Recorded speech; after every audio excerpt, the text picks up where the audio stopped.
Assalamualaikum warahmatullahi wabarakatuh. So today's video actually gonna be pretty interesting, I guess, especially for you who want to know more about Indonesian culture. And in this video, I will tell you about a specific detail about Indonesian culture, both explicit and also implicit culture. But before that, let me introduce about myself. My name is Denisya Maharani, who is student number 211304011.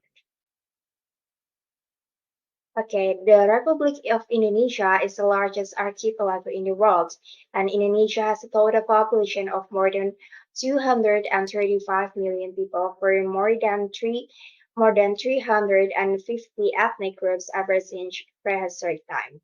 Indonesia has a diverse culture spread from Sabang to Merauke. Indonesian culture divided into two, namely explicit culture, including habit, custom, food, traditional dancing, and traditional instrument.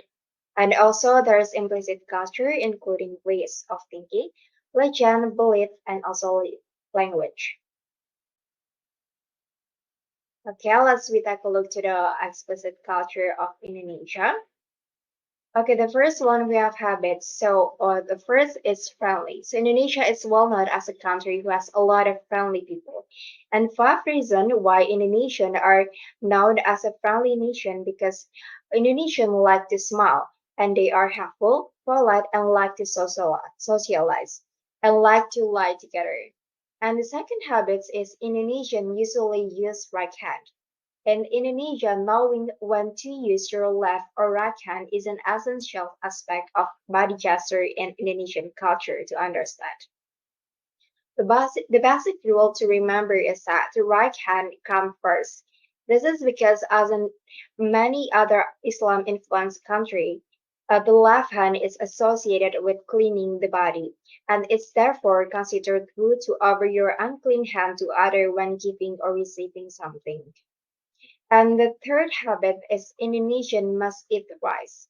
Rice is the staple food of Indonesia. Even Indonesians feel that if you eat without rice, you haven't not eat. And the next habit is Indonesian like squatting. For Indonesians, squatting is a very natural and comfortable position, and they can remain in such position feeling totally relaxed for a long time. You will often see groups of men and children by the roadside just passing the time of day smoking and cheating and squatting.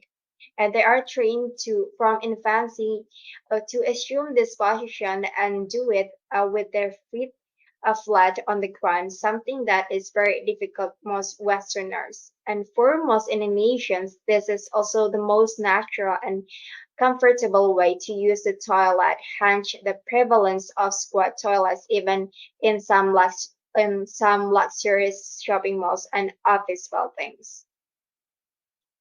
And various kinds of different culture and tradition around the country are also expressed in many interesting events. And here are three examples of a event or celebration in Indonesia.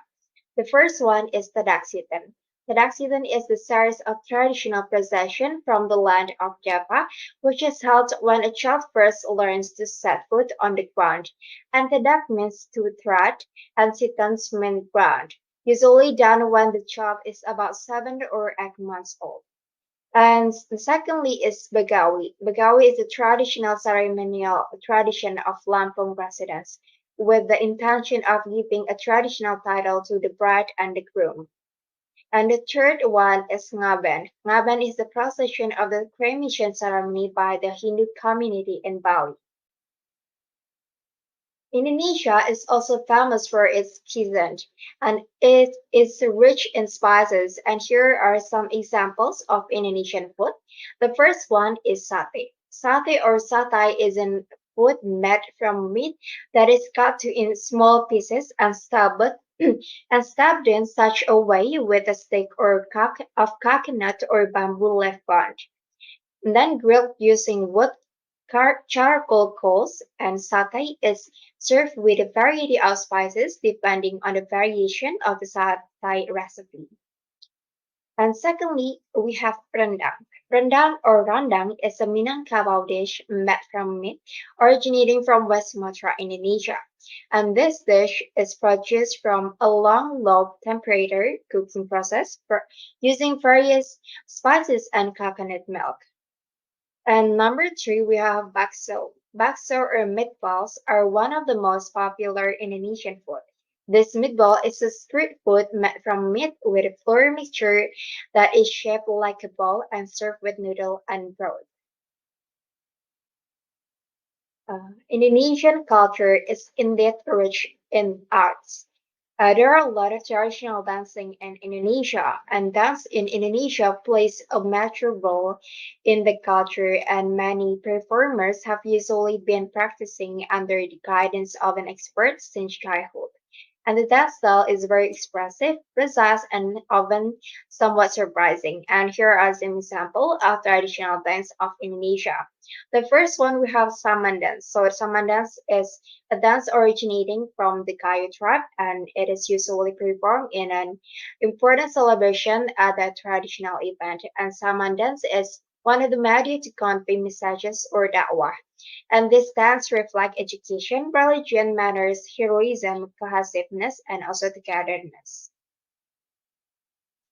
And the other popular traditional dance in Indonesia is pendat dance. Pendat dance is a traditional dance originating from Bali. Pendat dance was originally a worship dance that was often performed in temples, places of worship for Hindus in Bali, Indonesia. And this dance symbolizes and welcome of the dozens of the gods to the natural world. Indonesia also have a lot of traditional instruments. The first one we have angklung. So angklung is a multinational musical instrument that was developed by the Sundanese people. This musical instrument is made of bamboo, sounded by shaking it to produce a vibrating sounds in order of 2, 3, or 2, 4 tones in each size, both large and small. And secondly, we have sampai. Sampai is a traditional musical instrument originating from the Dayak tribe, East Kalimantan, where this instrument is played by pigik. And the last we have sasando. So sasando is a traditional musical instrument originating from Broti Island, East Nusa Tenggara. And sasando is a string musical instrument that is played by plucking it usually the finger. And then let's we jump to the implicit culture of Indonesia. So the ways of thinking of Indonesian is Pancasila. Pancasila is the way thinking of Indonesian people, meaning that Pancasila serves as a guide in behaving and acting in everyday life, in the environment of social life, and the life of the nation and state for all Indonesian people. Indonesia is also a country that is rich in literature. One of the most famous legend in Indonesia is Malin Kundang. Malin Kundang is a folklore originating from the province of the West Sumatra, Indonesia. And the legend of Malin Kundang tells of a child who disobeyed his mother and was therefore cursed to become a stone. And the next is belief. So Indonesia is the nations that well known as a religious nation.